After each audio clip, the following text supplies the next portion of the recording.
I'll start with how I came to preach, because it's like Scripture. It's one of those great stories. I came to St. Monica's Church in the 19th Ward, and I remember like it was yesterday, September 1972. Ed Zimmer, Father Ed Zimmer, God rest his soul, hired me shortly after he had a heart attack, so we hoped they weren't connected. But two other priests were on the staff, Ron Stacy and Charles Mulligan. And so I was late coming there because of the floods in Elmira. And when I got there, I asked if I could introduce myself to the parish. I had seen it done. And they, oh, sure, Barb. So there were 5 masses then.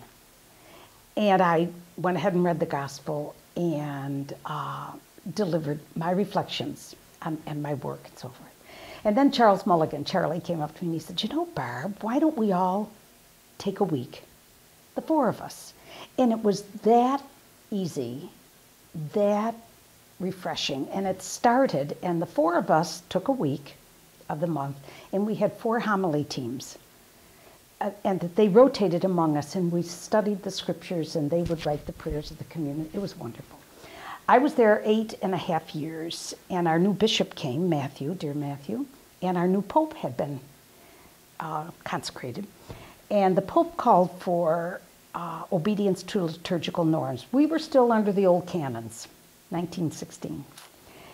And Matthew asked for obedience. Our church tried to dialogue, but we lost that battle. And I left, I resigned from St. Monica's, and I went to work in the county jail, head of interfaith jail ministry. And the surprising thing is that when I was raising money to keep the ministry going, and I'd call up ex-Protestant church and say, thank you so much for your contribution. I could come and do adult ed for you or preach about the issue of ministry to people incarcerated. And then 12 pulpits opened, 12 denominations. So it was like God's lovely answer to a heartache. And to Matthew's credit, the law changed. He opened and found a way. And I came back into the Roman Catholic pulpits in 1994 through an invitation of George Wyant. That was 20 years ago, and then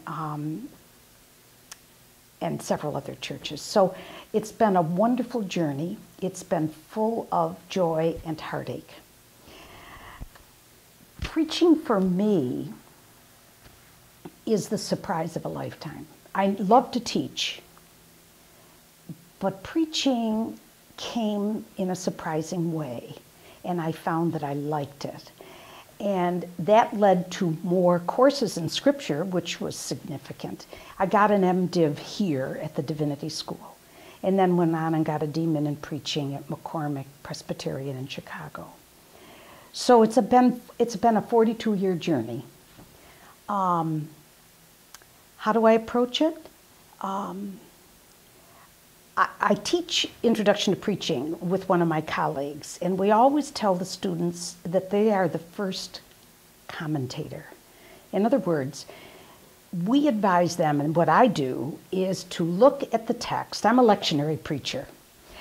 Look at the texts, engage the text in a conversation without opening any kind of, like the commentaries I have here.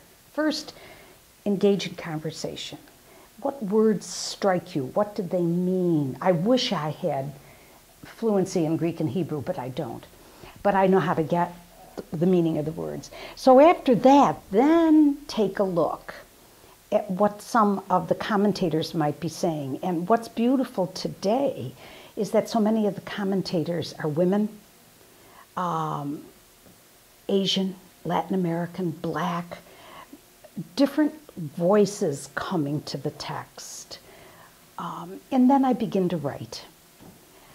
And for me, it is a form of spiritual direction, I have to say. I am deepened by the Word, love it, but I also know it has to become relevant to the folks who are sitting in the pews. So one great Protestant theologian said, you know, you carry the Bible and the newspaper in each hand. And I think you have to do that, yeah.